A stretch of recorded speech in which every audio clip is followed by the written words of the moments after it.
હરિભક્તોને સમજાવું છું કે શાસ્ત્રોની અંદર વાત ઘણી લખી છે, એને વિચારધારાથી બુદ્ધિથી વાંચવી જોઈએ, સમજવી જોઈએ, પચાવવી જોઈએ. પણ એ પચાવવા માટેની સમજણ કેવી હોવી જોઈએ, એની અંદરનું તાત્પર્ય શું કહેવા માંગે છે, એના જ શબ્દોની અંદર એની જ રીતે જો તમે એને વાંચીને એને સમજવા પ્રયત્ન કરો તો યથાર્થપણું સમજાય. નહીં તો યથાર્થપણું ન સમજાય. પછી ઘણી વખત સંતો કહેતા હોય કે વચનામૃત આદિની અંદર ગૂઢ રહસ્યો રહેલા છે. પહેલી નરી આંખે જોઈએ તો ન દેખાય, પણ એને સમજવા માટે એની અંદર ઊંડાણમાં ઉતરવું પડે, અને એ ઊંડાણમાં ઉતરીએ તો યથાર્થ આપણને સમજાય. વચનામૃત કેવી રીતે વાંચવું, કોઈ પણ વસ્તુને સમજવા માટેનું ઊંડાણ કેવું હોવું જોઈએ. એક પહેલું પ્રથમનું વચનામૃત આપણે કાયમ દ્રષ્ટાંતમાં લેતા હોઈએ છીએ, એટલે હું એનું દ્રષ્ટાંત આપીને સમજાવું. એમાં પ્રશ્ન પૂછાણો છે કે ભગવાનનો ભક્ત પંચભૂત દેહને જ્યારે ત્યાગ કરે ત્યારે કેવા દેહને પામે છે. બરાબર? આનો મહારાજે ઉત્તર કર્યો છે. જો સરળ ભાષામાં જે દેખાય છે એ જ આપણે પહેલા ભાષામાં સમજીએ, પછી થોડાક ઊંડાણપૂર્વક વિચાર કરીને સમજીએ, અને પછી એનો ગૂઢાર્થ જે રહસ્ય છે એને પકડીને સમજવાનો પ્રયત્ન કરીએ, અને પછી એક આનાથી મિથ્યા જે અર્થઘટનો થાય છે એનો પણ હું તમને ખુલાસો કરીશ. આ બધા એક જ વાક્યની અંદર આ બધું સમાયેલું છે. પ્રશ્ન એવો છે કે ભગવાનનો ભક્ત પંચભૂત દેહનો જ્યારે ત્યાગ કરે, શરીરનો જ્યારે ત્યાગ કરે ત્યારે કેવા દેહને પામે છે. મહારાજે એનો ઉત્તર કર્યો છે. ધર્મકુળને આશ્રિત એવો ભગવાનનો ભક્ત એ ભગવાનની ઈચ્છા કરીને જ્યારે દેહનો ત્યાગ કરે છે ત્યારે બ્રહ્મમય દેહને પામે છે. હવે પ્રશ્નનો ઉત્તર આટલો જ હોવો જોઈએ. મૃત્યુ પછી, શરીરનો ત્યાગ કર્યા પછી કેવા દેહને પામે છે?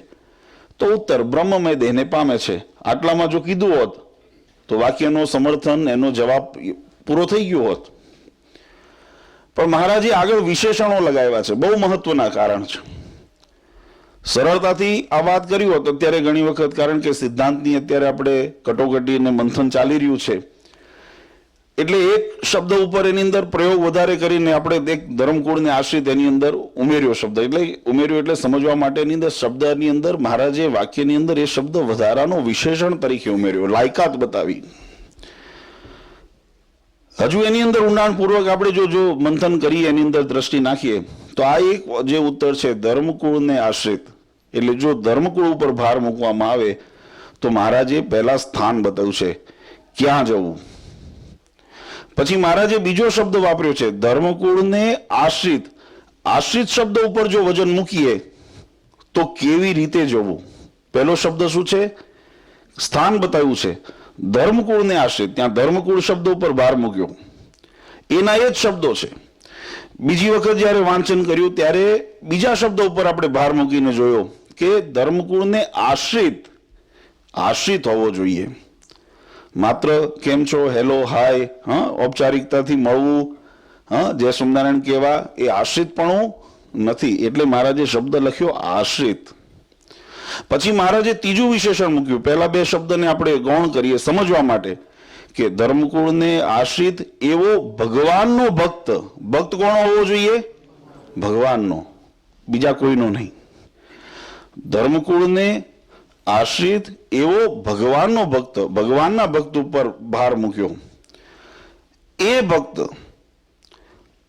ભગવાનની ઈચ્છાએ કરીને, ચોથો શબ્દ મહારાજે વિશેષણ મૂક્યો. વચનામૃત જો હોય તો વાંચો કરે જઈને.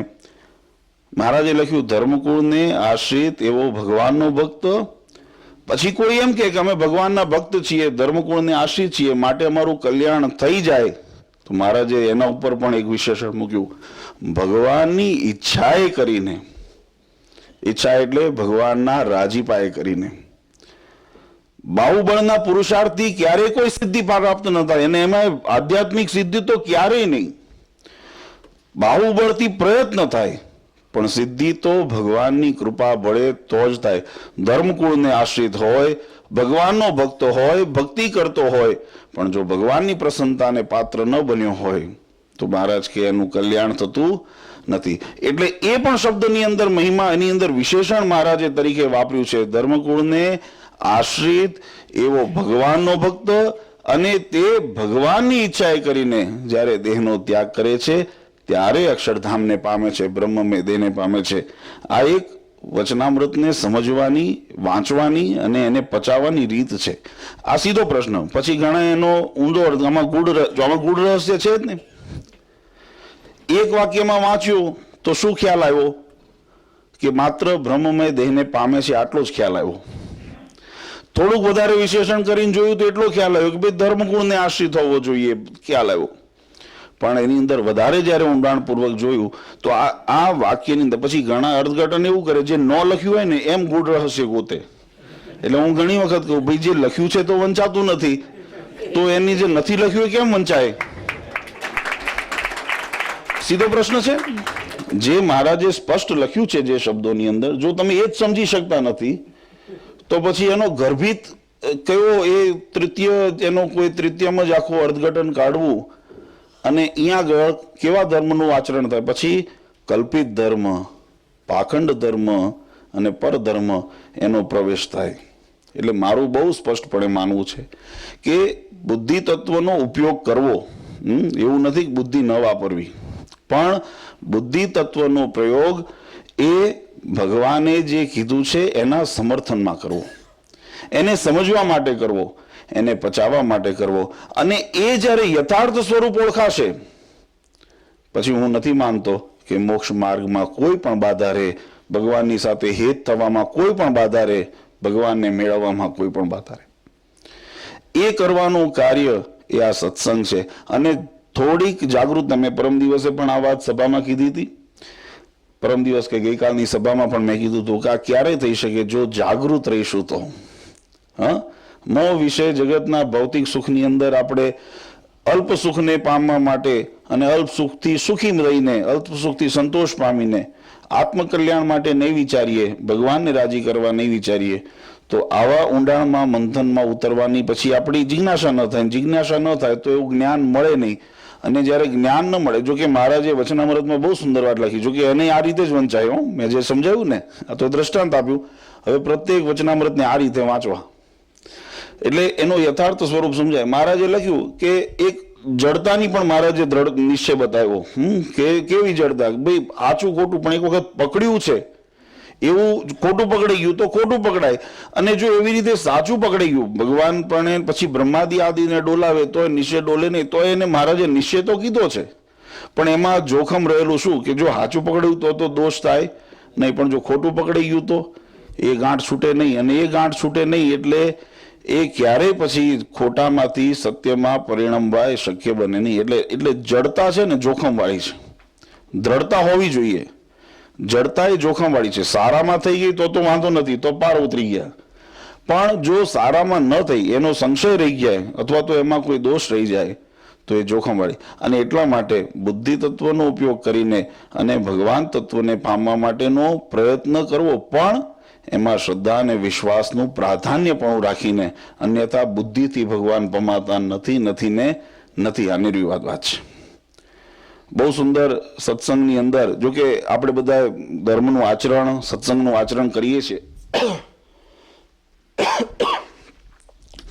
મહારાજે સત્સંગી જીવનની અંદર બહુ સુંદર લખ્યું, જો ધર્મનું આચરણ છે ને એ પાત્રતા મેળવવા માટે છે, આ સિદ્ધિ નથી.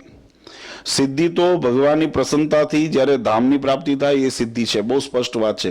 અને ધર્મને મહારાજે પ્રાધાન્ય એટલા માટે રાખ્યું, જો કે ધર્મ બદલાય છે, એમ સત્સંગી જીવન ગ્રંથ આદિના અંદર, ભાગવતની અંદર પણ આ વાત બહુ સુંદર રીતે સમજાવી છે કે આપણે આમ સામાન્ય રીતે કહીએ છીએ કે આચરણ માટે જે દેહની શુદ્ધિ, વર્ણનો ધર્મ, આશ્રમનો ધર્મ, વર્ણાશ્રમનો ધર્મ, નૈમિતિક ધર્મ વગેરે 6 પ્રકારના ધર્મો શાસ્ત્રોએ બતાવ્યા. એમાં પણ પછી આચરણના જે ધર્મો છે, જે શુદ્ધિના, જે પવિત્રતાના, જેને આપણે આચરણ આપણે કહીએ છીએ, વ્યવહારના જે ધર્મો એ સતયુગની અંદર લખેલા જે ધર્મો છે, મનુસ્મૃતિના ધર્મો, એને પ્રાધાન્ય મળ્યું છે. ત્રેતાયુગની અંદર ગૌતમ ઋષિએ લખેલા ધર્મને પ્રાધાન્ય મળ્યું છે, કારણ કે જેવા સમયની અંદર એમ કળયુગની અંદર પારાશર ઋષિના લખેલા અને યાજ્ઞવલ્ક્ય ઋષિના લખેલા ધર્મોને પ્રાધાન્ય મળ્યું છે. એટલે એની અંદર આચરણની અંદર ઊંચ નીચ તફાવત થાય છે. એમાં ઘણી વખત જે સતયુગના ધર્મ બતાવ્યા હોય દ્વાપરની અંદર ન ચાલતા હોય એટલે એવું નથી કે ધર્મ ખંડન થઈ ગયો અને જે અધર્મ હતો એ ધર્મ થઈ ગયો, ધર્મ હતો એ અધર્મ થઈ ગયો. એ જ રીતે કળિયુગની અંદર ભિન્નતા આવી, પણ એનો અર્થ એ નથી કે અધર્મ હતો એ ધર્મ થઈ ગયો અને ધર્મ અધર્મ થઈ ગયો. કારણ કે ધર્મ તો ધર્મ જ છે. જેમ દાખલા એક દ્રષ્ટાંતના રૂપમાં સમજવા પ્રયત્ન કરીએ તો અસત્ય બોલવું એ અધર્મ છે, બરાબર, ખોટું બોલવું એ અધર્મ છે. એ સતયુગની અંદર પણ અધર્મ હતો અને કળિયુગની અંદર પણ અધર્મ છે. પણ કળિયુગની અંદર એટલો એની અંદર ભેદ આવ્યો, જેમ મહારાજે લખ્યું કે પોતાનું અને પારકાનો દ્રોહ થતો હોય એવું સત્ય વચન ન બોલવું. એ જે સુધારો થયો ને થોડો, એનો અર્થ એ નથી ખોટું બોલવાનું સમર્થન મળ્યું છે. સમજાય છે હું શું કહેવા માંગુ છું? નહીં, આ બધી વાત ખરેખર આ કેવી રીતે શાસ્ત્રોને સમજવા અને કેવી રીતે ભગવાનના સ્વરૂપને ઓળખવા, કેમ આપણા જીવનને સુધારવું, આ એની બધી ચાવીઓ છે. આ ચાવીઓ લગાવો એટલે એક એક તાળા ખુલે અને તાળા ખુલે એમ તમે આગળ અંદર ઉતરી શકો. તો વ્યાખ્યાઓ અને એના શબ્દો, એની રચના, એના અર્થોની અંદર જે તફાવત જોવા મળે છે એ સમય અને સંજોગને આધીનને તે પરિસ્થિતિને આધીને પણ એના મૂળ સ્વરૂપની અંદર ક્યારે પરિવર્તન આવતું નથી. ક્યારે ધર્મ અધર્મ નથી થતો અને ક્યારે અધર્મ ધર્મ નથી થતો. ક્યારે અધર્મથી, ખોટા આચરણથી, પાખંડ કલ્પિતાથી આચરણથી ભગવાન રાજી નથી થતા અને ક્યારે ધર્મ આચરણથી, ભક્તિ કરવાથી, જ્ઞાન ને વૈરાગ્ય આદિનું અનુસરણ કરવાથી ભગવાનનો કુરાજીપો નથી થતો. આ પ્રાથમિક સિદ્ધાંત છે અને એ સિદ્ધાંતને આપણે સમજવા માટે આ સત્સંગ ગોષ્ઠીઓ, આ સત્સંગના કથાઓ, પારાયણો, કથા વાર્તા આપણે નિત્ય કરીએ, વચનામૃત આદિનો નિત્ય અભ્યાસ રાખીએ, ત્યારે ધીમે ધીમે એ આપણા જીવનની અંદર એ ઉતરતું જાય ત્યારે આપણામાં પરિપક્વતા આવતી જાય. માટે આજે ખરેખર આ વિદેશમાં દર વર્ષે આવવાનો અવસર આ થયો શરૂ જ્યારથી, પહેલા સંતો આવતા હતા, હરિભક્તો પણ અહીંયા ઘણા વર્ષોથી પોતાની સમજણ, પોતાની શક્તિ પ્રમાણે, પોતાની યથાશક્તિ સમય કાઢીને સત્સંગ માટે યોગદાન કરતા હતા. પણ એક સાચી દિશા જ્યાં સુધી ન પકડાય અને જે રીતે એની અંદર ગતિ હોવી જોઈએ, ગતિ જ્યાં સુધી ન પકડાય ત્યાં સુધી લક્ષ્યની અંદર આપણે ક્યારે સિદ્ધ થઈ શકીએ નહીં. એટલે ભગવાનની આપણા પર બહુ મોટી કૃપા છે કે આપણને સાચી દિશા પકડાણી છે અને હવે ગતિ પણ આપણે પકડી છે. આપણને માત્ર દિશા હોય, તમે ઉત્તર જવું છે નક્કી છે, પણ ઉત્તર દિશા ભણી મોડું કરીને ઉભા રહો અને ચાલો નહીં તો ઉત્તર દિશાની અંદર ક્યારેય આગળ વધાય નહીં. બરાબર છે? અને જો ખબર જ ન હોય દિશા કઈ છે, ઉત્તર છે, પૂર્વ છે, પશ્ચિમ છે, તો એ પણ નક્કી નથી કે આપણે દિશા પણ સાચી છે કે નહીં. એટલે જે દિશામાં આપણે જવું છે, ભગવાનને પામવા છે, એ દિશાની અંદર આપણું લક્ષ્ય કેન્દ્રિત કર્યું છે અને હવે આપણે સત્સંગ રૂપી એની અંદર ગતિ પણ ધીમે ધીમે વધારીએ છીએ. અને એ ગતિને જ્યારે વેગ મળશે, એ ગતિને જ્યારે પોષણ મળશે, એ ગતિ જ્યારે જેમ જેમ આગળ વધતી જશે એમ આપણે આપણા લક્ષ્યની વધારે નજીક જતા જઈશું અને જેમ વધારે નજીક જતા જઈશું એમ એનો આનંદ, એનો ઉત્સાહ અને એનો સંતોષ એ આપણને વધારે અનુભવ થતો જશે. માટે આ સત્સંગની અંદર ખૂબ ગતિ કરજો, આ દિશા ભૂલાય નહીં. આ બે વસ્તુનું ખાસ ધ્યાન રાખજો કે દિશા ચૂકાય નહીં અને ગતિમાં ક્યારેય અવરોધ આવે નહીં. હા, થોડી વધી ઓછી થાય એ બરાબર છે, પોસાશે, પણ ગતિ ચાલુ રાખજો, રૂંધાઈ ન જાય, આ માર્ગ અટકી ન જાય અને દિશા ભટકી ન જાય. માર્ગ અટકી ન જાય, દિશા ભટકી ન જાય, આનું ખાસ અનુસંધાન રાખી અને સત્સંગ કરતા રહેજો. બસ એ જ તમને સૌને ભલામણ છે. બાકી બહુ બધા સુગ્ન છો. ભગવાન તમને બધાને ખૂબ સુખ્યા કરે એવી અંતરથી ભગવાન શ્રી હરિના ચરણારવિંદમાં પ્રાર્થના કરી પૂજ્ય આચાર્ય મહારાજ શ્રી, પૂજ્ય માતુશ્રી અને મારા સમગ્ર ધર્મકુળ પરિવાર વતી તમને આશીર્વાદ આપી મારી વાણીને વિરામ. સહજાનંદ સ્વામી.